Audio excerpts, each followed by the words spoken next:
I'm doing this thing called driving. I'm glad. You're doing this thing called driving. You ready? Mm-hmm. What's up, YouTube? This is CJ. Sarah. It's a Wednesday, and that means it's time for another Keto Conversations. So let's get started. Alright, so as you can see, we're back from Hawaii.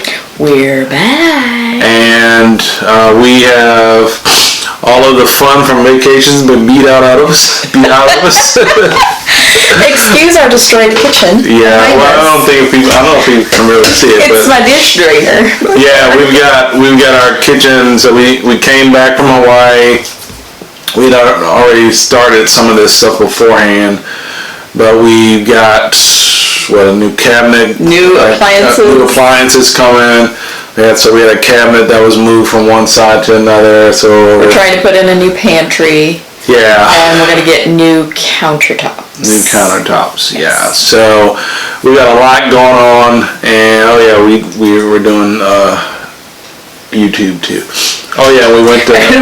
We had our house painted. We're having our house painted. Oh yeah, so. That's true. We had our house and our garage painted at the same time. It's crazy times around here. In fact, they just left. They're still. In fact, they may still be outside at 9:30 tonight cleaning up.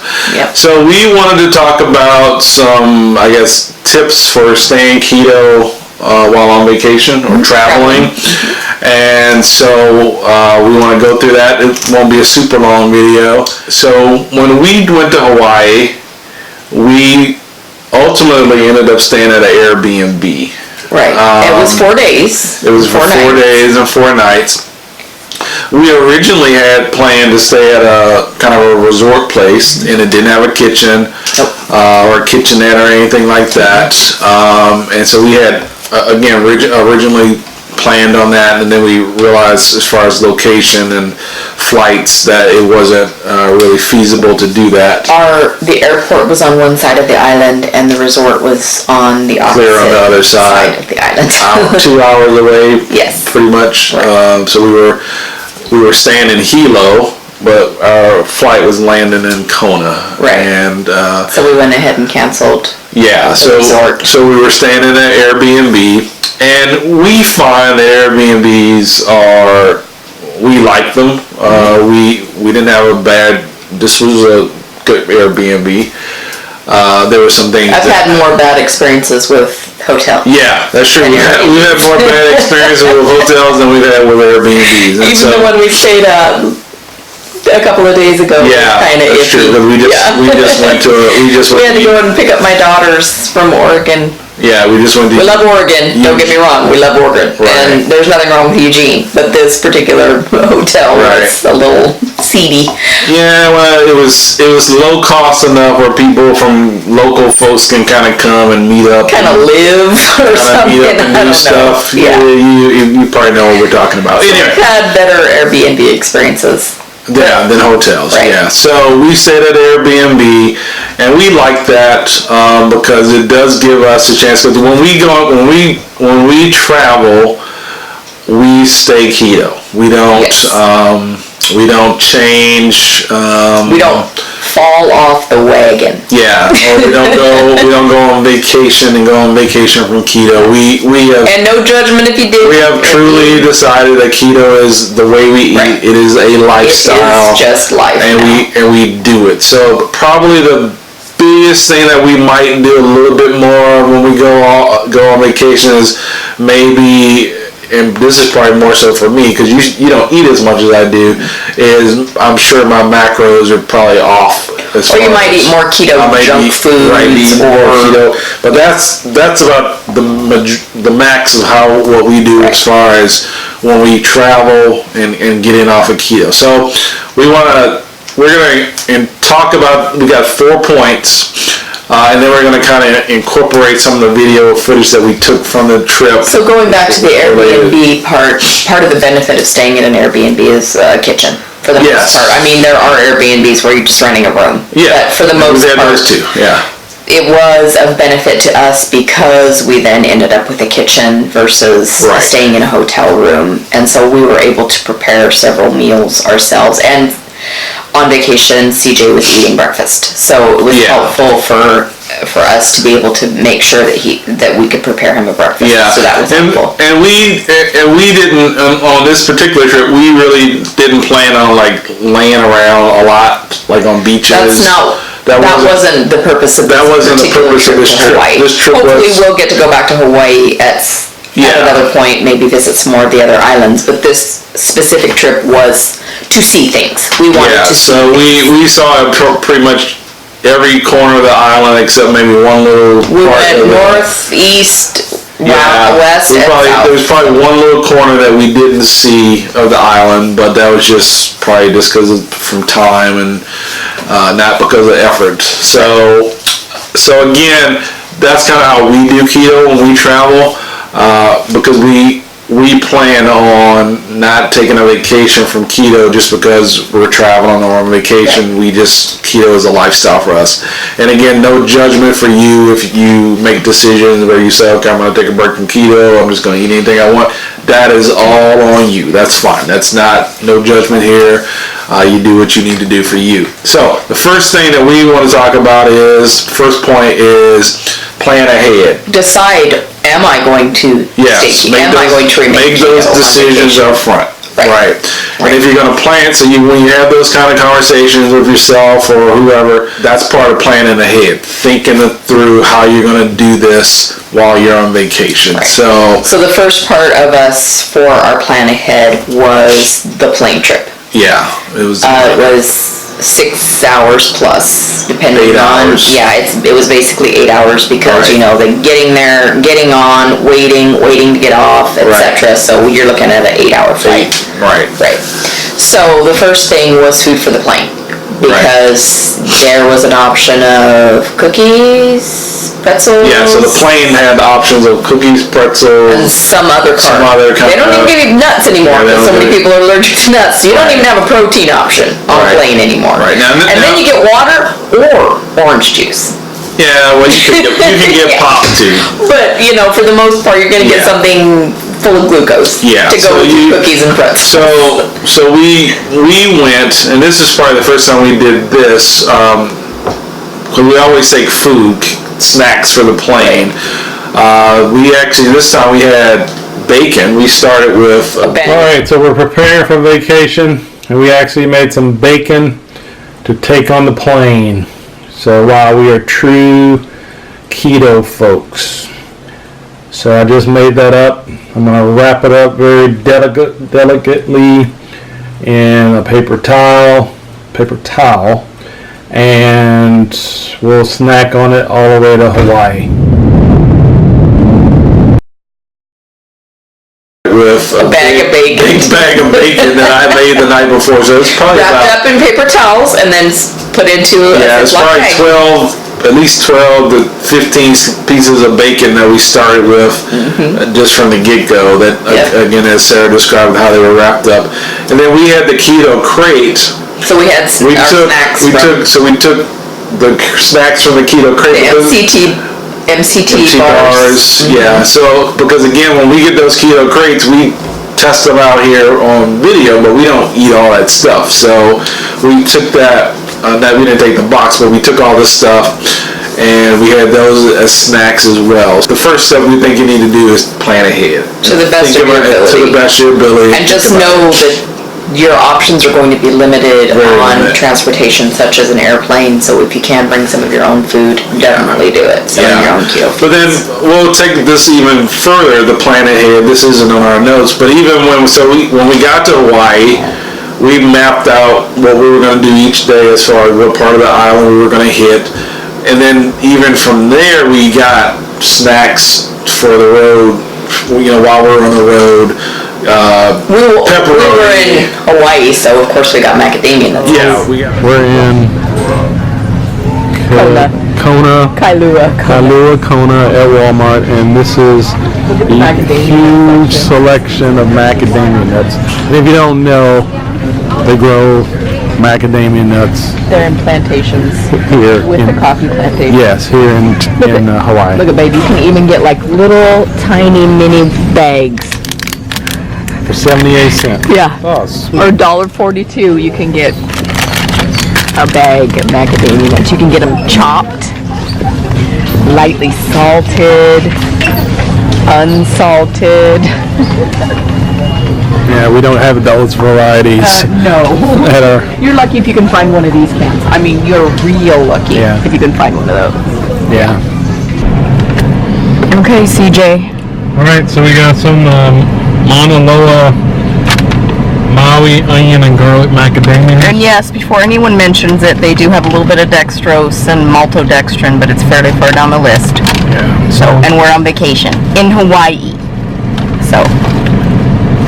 So that's the closest thing we get to cheating. that's right. A little bit of maltodextrin. That's the closest we get to going off a keto.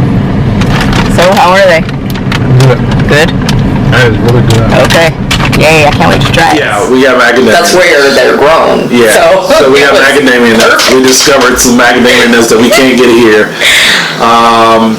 But we had, the standard string cheese, pepperoni. Yeah. And again, of course, some macadamia nuts. But so that was even part of the plan in the head. But we also knew, we knew that we were going to be probably eating lunch at different places along the way. Right. But we still took the planning ahead part even for our snacks while we were out driving. So the second point is keep it simple. Try and find as many familiar foods and or places to eat that you can. Even though we were visiting Hawaii. And I know some people, I'm sorry to cut you off. Some people, though, you're going to say, well, geez, that's kind of boring, isn't it?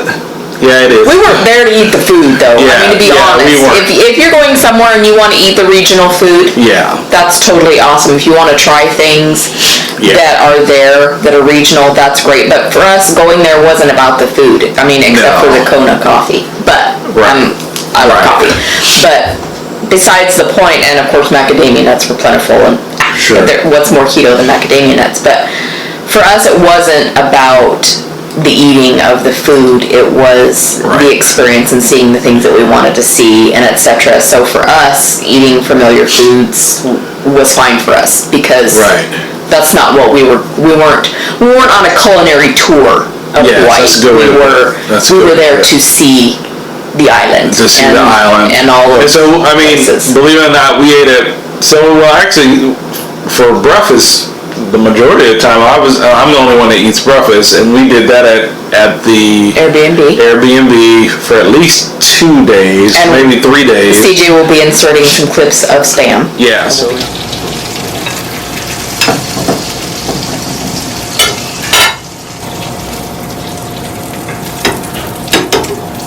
All right, so this is my breakfast. This is day 4 here in Hawaii. It's pan-fried Spam and some eggs with cheese. And then I'm gonna put some of this is leftover sauce from the Big Mac salad that we made. So I'm gonna put some of that on it just to zhuzh it up a little bit, and we're gonna hit the road. So we picked up some Spam at Walmart, and then and I think the other day was maybe at McDonald's. We stopped and I got like a bunless sausage McMuffin with egg. So again, we have pretty familiar foods. That was just part of our plan and how we worked it. We did go on one part of the trip where we went up to, what was the name of that town? Hobby. And it's the very far northern point of the Big Island of Hawaii. Hobby. And we went there and we had... And we ate at a restaurant called the Bamboo. Yeah. And it was local, regional cuisine. Alright, so we both got the Caesar McNut salad. Mine came with Ono is the fish. Locally fish. Local fish. And we got no croutons. And then Sarah got the organic chicken. So that's what we decided to have for food. I've never had this fish before. I'm sure it's delicious. It looks good. And That's what we're eating today. Yep. CJ ended up having ono, which is a type of firm white fish. Kind of like mahi-mahi. Right. Or like a cod style. Yeah. And so we both had Caesar salads, but the Caesar salads had macadamia nuts on them. Right. But it was really nice because we asked a lot of questions. So that is our point number three. Asking questions. Asking for substitutions. Yes. The waitress was extremely helpful. Oh, it's made out of wood. It's probably made out of cardboard or something, but it's like biodegradable. How do you know that? Does it say it? Plastic. No. I'm sure it probably says somewhere. World Century. Is it made out of bamboo? From responsible sources. Compostable paper straw. Oh, okay. All right, so we are in, what's the name of this place? We are in the town of Hawaii. Not Hawaii, Hawaii. It is the very northernmost point of the big island of Hawaii on the coast. So we're visiting North Kohala today, or the Kohala coast. So we've already been to several beaches, and we're kind of making our way around the tip to go visit the statue of King Kamehameha. So we are in the town of Hawaii, and Hawaii. No, Hawaii. It's like, it's H-A-W. Didn't I just say? No. What did I say? I said Hawaii. Anyway, whatever it is, we're here. We're in the Bamboo restaurant. And our server was extremely accommodating to our dietary restrictions. And in fact, looked up the recipes for a lot of the dressings and the condiments that they have to see if they have sugar or honey or anything else in it. And that was fabulous. So definitely... Did you tell her no bun? I'm not having anything with the bun, we're having salads. Oh, that's right. I'm sorry. That's okay. So we asked for no croutons, but We're having to make... it's really important to, if you can, when you're looking at the menu, ask about what things are in it before you go ahead and order an entree, because it's a lot easier for them to tell you if something's in it than before it's sitting right here and they take it back to the kitchen because it has things that you don't want. So definitely that's a good traveling tip. Discuss with your server what's in it, and a lot of times they're more than happy to let you know what's in it or if they have anything that they can exchange it for. Yeah, and I asked about the bun because at first we were talking about some kind of They a don't burger. have a side dish, basically, that Yeah. doesn't have the sweet dressing. Right. So that's why we both decided to go ahead and get a salad. I think it's called a Caesar McNutt. Yes, and so it's going to be a Caesar, it's going to have like macadamia nuts and Parmesan cheese, and CJ got the fish of the day, the raw fish of the day with his, and I got organic chicken. Yeah, She brought out the actual list of what was in the dressings, how the dressings were made in the kitchen. Right. So we were able to ask for substitutions, we were able to ask questions, and you shouldn't feel self-conscious. It might be a natural inclination to feel that way, but a lot of people have food restrictions nowadays. There's people allergic to nuts, there's people who can't eat gluten, there's people who don't eat sugar even if they're not keto. So you shouldn't feel awkward about, most people sit down and the first thing you can say is, when you start asking questions, we have some, food restrictions, some dietary restrictions. And most people, they're in the service industry, right. So they're there to help you get what you want so that you'll come back and patronize their I don't think business. we've ever asked for a substitution or went someplace where we felt like it was a big deal. Well, and if we would have, whenever we do encounter that, believe me, we may be leaving right then, or we may not come back to that place again, because that's you're there to patronize their business, and they want you to come back. And if you're not getting the kind of service that you would like, there's plenty of other establishments that will take it. And it's funny because we ate lunch the other day at Red Robin, and we ordered the veggie burger, which is a bunless burger, and CJ asked for a double. And the waitress right away said, "Are you guys keto?" Yeah, she recognized. And I said, "Was it the veggie burger, the salad?" She said, "Well, it was the extra protein." She said it was the salad, ordering the veggie burger. She said that she had done it for a wedding, for a specific occasion. So, the word is getting out there. So keto is not that unusual It's anymore. becoming very common for people to order a certain way, so you shouldn't feel. And in fact, I think when we were at that restaurant in Hawaii, I think the person kind of mentioned about no carb or something to that effect. When we were and she knew right away that we didn't want sugar in the dressing. So she was very helpful. Yeah, so it's not that unusual. Don't be afraid. Ask questions. Right. I mean, we substitute all the time. Yep. I mean, we were getting burgers, and of course we're not going to eat fries. Most burgers some are fries, so we were getting salads, and so we make substitutions all the time, and that's just how. And like CJ said, hardly anybody even bats an eye at it. It's just like, okay, eat, because everyone, and not. I mean, even when I order things for my children, one only wants ketchup, one doesn't want this. In fact, I won't even pick up anything for her two girls. It's like it's too much work. It's like I can't have this, and I can't have this on Sunday. Or I don't like this, or I don't, and so it's one of them wants just cheese on the pizza, and one wants pepperoni, and so. Yeah. This is not an unusual thing, even when you're not on the ketogenic lifestyle, is that a lot of people have ways they like their food. I mean, we all have personal preferences, so you shouldn't feel odd. And then the fourth point is realize that even with all of this stuff, it won't be perfect. No. There is that element of the unknown. Yeah. There might be some hidden sugars or hidden something, MSG or other things that maybe aren't ideal in your keto diet, or maybe things that you wouldn't do yourself at home. Exactly.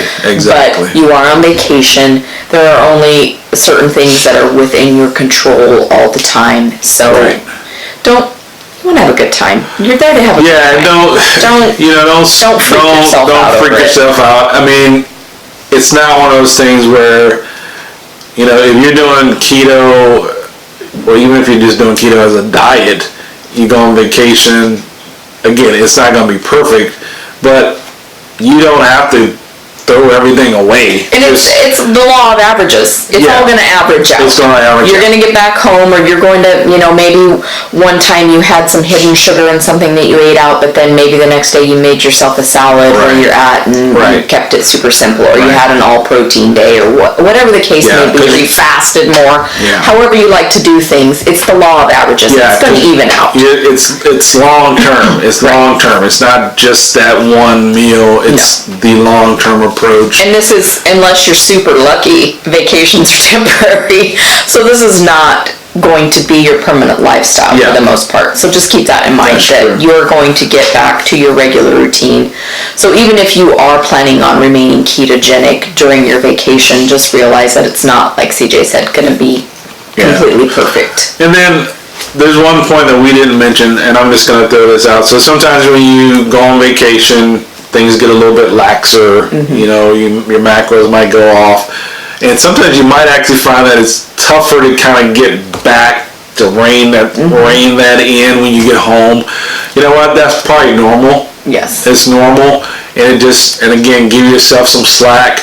Don't make excuses and continue to do it 3 or 4 weeks from since you've been on vacation got back. Get back. Get back on track. Do the things you know that you need to do.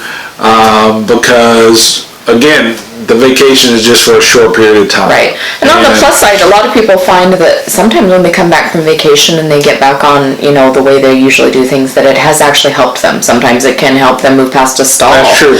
Or things like that, just because you've kind of given your body this pause where it's like you gave your body a vacation, kind of. We're not. You maybe shook something up. Right, you shook something up. So it's okay, but don't, like CJ said, it's not licensed to just, I'm done. I'm just, now I'm back home and I'm just going to keep going. I'm going to do I'm just going to stay on vacation mode forever and just, it's not a good reason to. We don't get to do that in any other aspect of our life. They are going to want you to come back to work.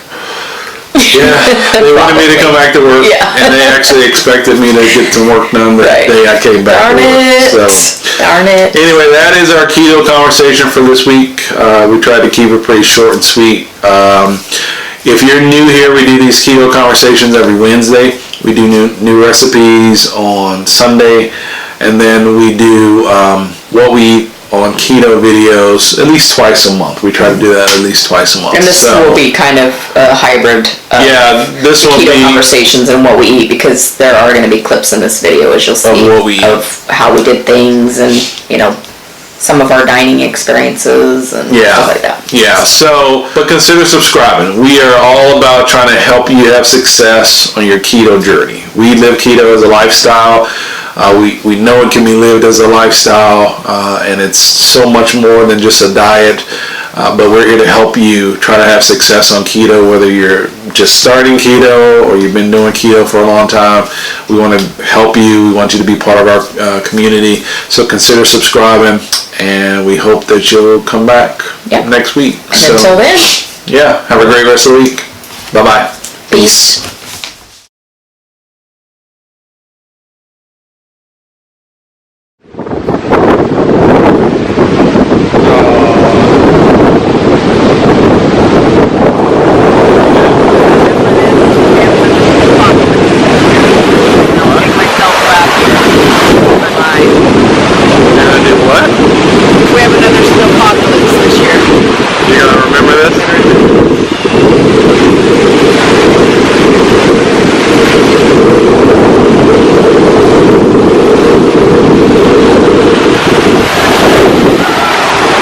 Should have bought some Baywatch clothes.